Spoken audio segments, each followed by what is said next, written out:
It's been a while since I've written anything related to the Disney Corporation, and I'm sure you can understand why. A lot has been going on since my last post. I received a lot of questions and concerns from folks who read my first-hand account of Mowgli's Palace, a resort that was built and abandoned by Disney. I want to thank everyone who mirrored my post. It's been taken down from a few places, mostly corporate sites that were easily linked by larger power. However, for every new topic or disappearing blog posts, it seems like 100 more have popped up. This is something they'll have to face. There's no turning back for them. None for me, either. I'm definitely being followed. For the first month or two, I chalked it up to paranoia. Any casual glance or half smile in my direction sent me off, hair standing in the back of my neck, and everything. The first one I was actually able to spot, was a telephone worker milling around my apartment complex. He was middle-aged, doughy, dressed as you would expect, but something seemed off about him. I couldn't place it, but I knew this wasn't just my imagination acting up. He was awkward and out of place. Not somebody who was comfortable doing his routine job. I followed him around the corner, only to lose him there. When I turned to go back home, there he was, staring directly at me about 10 feet behind me, expressionless and cold. "Exploring?" he asked. That was all he said, and there was an accusing tone to his voice. "Tell me, what blue-collar phone jockey does that?" I guess that's the worst part. Never feeling safe. Never feeling alone. That and the occasional Disney merchandise left somewhere for me to find. Little rubber Mickeys in the mailbox, a Disney Adventures magazine on my bookshelf. They hide little Mickeys everywhere. 3 circles, 1 big, 2 small, and a silhouette of the famous mouse's head. I started to keep a running list of Mickeys I have found. Coffee cup rings on my coffee table, 1 big, 2 small. Colored glass bottles left on the doorstep, viewed from the top down, all red. Graffiti on the wall on my way to work, a huge earth, small sun and moon in the proper locations. They're everywhere. People have emailed me about this as well. If you repost anything I have to say, you're going to start finding those crappy, stupid son of a... outlines. I guarantee it. The best one by far, one that actually made me laugh because of the horror of it all, was drawing in chalk next to my car. I was taken aback at first, walking through the parking garage, keeping an eye out for people following me. The outline seemed a perfect match for, well, a murder victim you're probably familiar with if you read my past post. Written in yellow paint, I'm sure, was a single word. R-E-T-R-A-C-T. Retract. The only good thing that has come out of all this is that I know I'm not the one who's seen something they shouldn't have. I'm not going to give their names because, well, if I have to tell you why, you haven't been paying attention. Researcher goes to Disney parks whenever he can, all throughout the year. He's not going to have fun, enjoy the rides, etc. He's looking for the Gascots. There's been a long tradition, apparently, of people reporting strange patrons throughout the park. Silent, motionless, staring patrons of every age, shape, and size. Men and women, adults, children, and teens. All wearing Disney-themed gas masks. Way back then, Disney would get tons of complaints about oddly dressed folks following others around the park. Folks would then merge into crowds and to disappear. Later on, the gas masks caused folks to draw others' conclusions, and reports of possible terrorists and bombers started flowing. All those reports most likely went straight into the trash can. I know I can't find any sign of any such occasions reported by the media, Although you should be aware of the fact that Disney can pretty much control its press like no other. Researcher goes to the parks, talks to a few people, and tries not to draw any attention to himself. He'll just ask 3 or 4 families if they've seen his friend, who's wearing a funny mask. He's yet to see a Gascot from himself. Although on one occasion, a child pointed him toward Frontier Town. As he raced through the crowd, he heard a single voice ahead cry out, "Mommy, I want to go get your mask too." A fellow I'll call lifeguard worked at the Disney water park from 2001 to 2003. He stood at the top of the huge water slide and made sure none of the kids got too rowdy. He passed the kids through one at a time, telling them over and over again to be safe, keep their arms in, and so on. One day, as he tells it, this fat kid goes down a tube and doesn't come out the other end. He sent 2 or 3 kids after. The whole thing moves at a steady clip, so naturally you'd expect that if Fatty got stuck, the kids that followed him were stuck too. Not so, only the big kid disappears. Everyone else comes out the other end, cheering and splashing like nothing's wrong. Lifeguard shuts down the slide, much to the aggravation of the kids waiting. Before he can go through any of Disney's strict procedures, splash. The kid finally came out. Staff members pulled the kid out of the water. He sank like a stone when he hit, his skin already blue and his eyes wide. All he would say was, "No face, kids," and stop squeezing. The kid was okay, in case you're wondering. He got carted right off to the medical center. When lifeguard was told to open the slide back up, he made a big stink of how it clearly wasn't safe. Despite his complaints, he was threatened with firing and begrudgingly opened the slide again. From that point on, he kept a closer eye on the kids. Every so often, they come out in the wrong order, never as stunned as the kid, but always with a vague look of concern, a dreamy, half stupor that seemed as they were trying to figure out what was reality. They take on some water and choke a bit, and they never come back up to ride again. I read his emails about the same sort of unease you might be feeling right now. I wanted him to share his own story, but in the end, he didn't want to expose himself that way. I can't say I blame him. Snow White, which wasn't the actual role she played, was a character in the park. She had a nice little tidbit for me. You know what happens when a costume employee drops dead in the suit? Like, okay, so get this. 1 second he's taking a picture with little Jimmy, and the next, he's had a fatal stroke?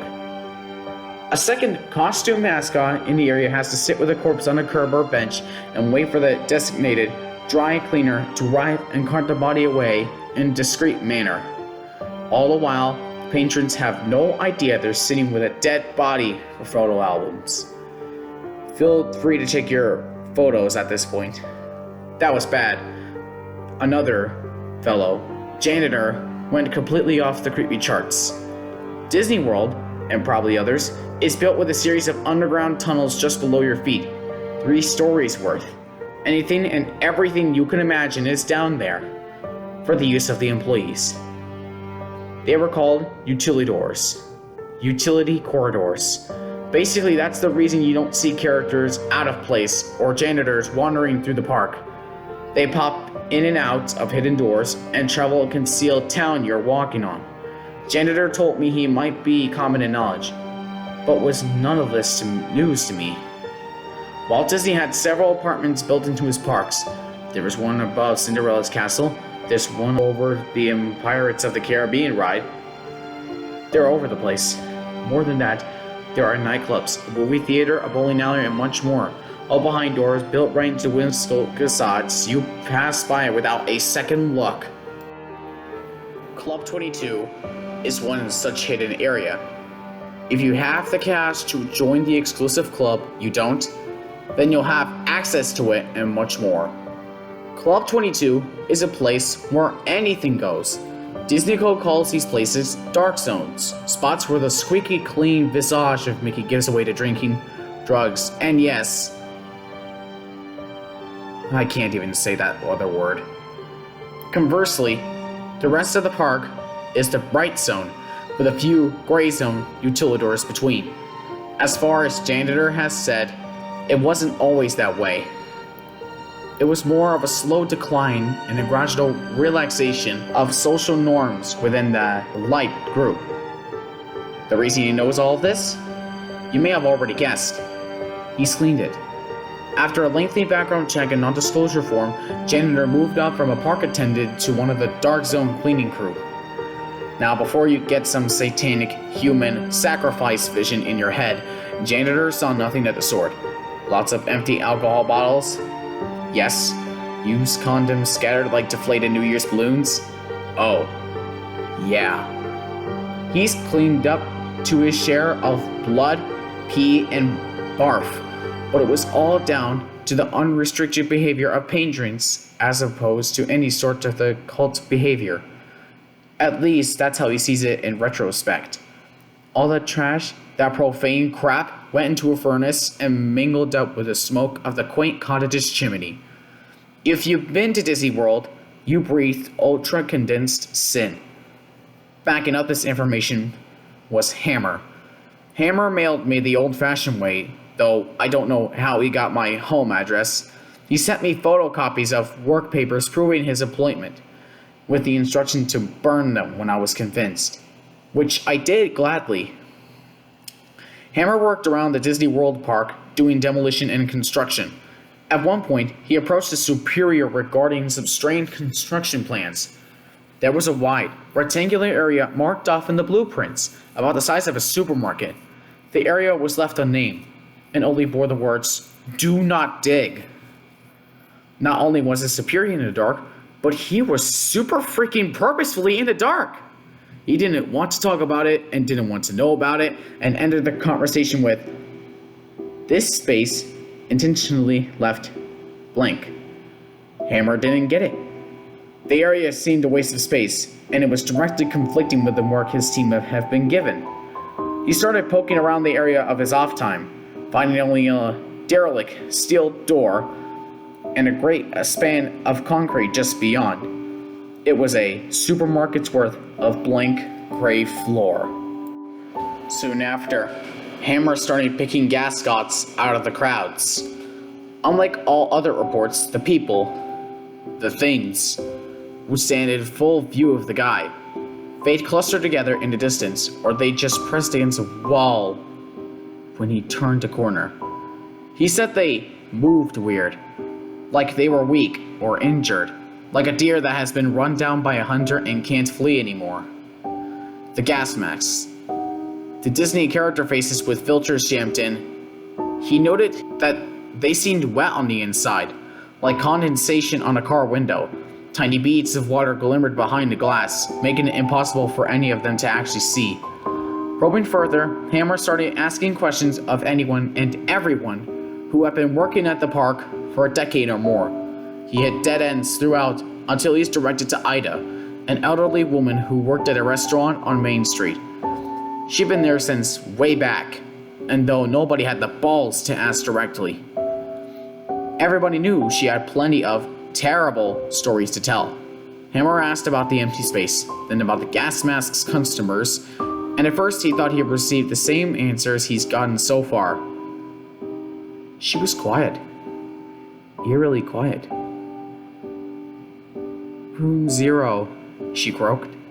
A single shaking hand placed to her cheek as if she were a little girl, fearing a father's punishment. She didn't meet the man's gaze for the entire conversation. Room 0, as it turned out, was yet another hidden room just like the apartments in Club 22. However, its sheer size and its spot deep beneath the park set it apart from any of the fun dark zones. It was a bomb shelter.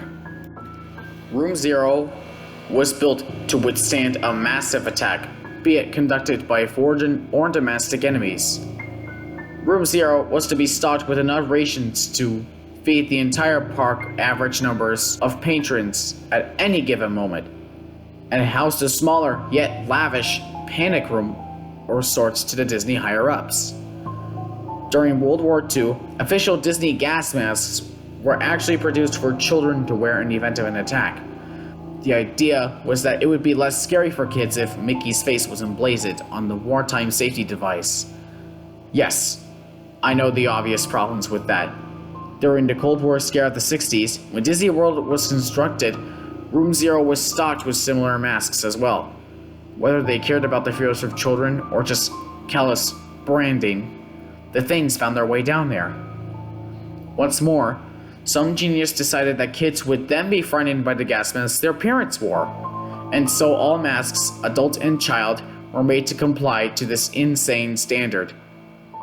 Ida described it as treating a wound with lemon juice. None of this explained from what Hammer had been seeing, though. Not only the seemingly supernatural appearances, but the emptied out room as well. "I've been there," he explained. "There's nothing but a cement floor and floor walls." "No." Ida shook her head and covered her mouth, stifling a sob. "You've been on top of it."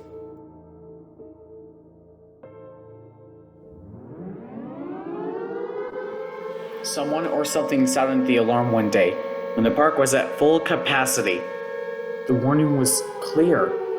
It was supposedly an air attack. Security ushered everyone down into a tremendous cellar. There, they were ordered to put on their masks and hunker down for the duration of the assault. Everything was quiet for about 30 minutes, save for the crying children and frightened whispers. No one wanted to die, and so they were thankful in a way for the strange measure of safety. Then the first scream rang out. "Hey! A man shouted. Quit pitching!" Waves of shrieks and yelps rippled through the crowd, from one wall to the other, back and forth. Who's running around? Settle down! Someone hollered. "Who's laughing? This isn't funny!" Ow! You set the line first! Despite the security guards urging me to calm down and keep their cool, the crowd became more and more agitated until finally, after nearly an hour of madness, the lights flickered. Then died. What followed could only be described as utter chaos. In the dark, only the wails of the young and the anguished cries of adults could be heard, in a massive swelling din that bloodied the ears of all within that black echo chamber. A group of staff members and a select few patrons made it out of the door, ready to face the war above, rather than the insanity below. What they found, of course, was a desolate, yet untouched theme park. The music continued to play, echoing through silent storybook towns. Upon returning to Room Zero, the few who stood up at the top of the steady narrow staircase that led down into the pitch blackness heard no sign of the previous fray. There was only silence. Ida herself descended that steady staircase, despite the begging of those she left above. She reached the reinforced doors, herself now awash in darkness and only hearing the buzzing in her ears. A single voice came out of the darkness. The echo made it impossible to tell whether the mocking, raspy voice was at the back of the bomb shelter or if it was right in front of her face. "Shut the door, dear. You're letting out the cold." Gripped by terror, she did just that. Within days, the entire thing, shelter, staircase, all of it was covered with feet upon feet of cement. Air systems and generators above its ceiling were removed, creating a large, empty space. "They're all still down there," Ida told Hammer. "Down there with whoever that was." You might have noticed I used Ida's name. Unfortunately, she passed away soon after telling her story. Accidental fall, supposedly, after getting out of bed to turn on a light. Such a company devotee, the paper reported, that her entire bedroom was covered with Mickey silhouettes.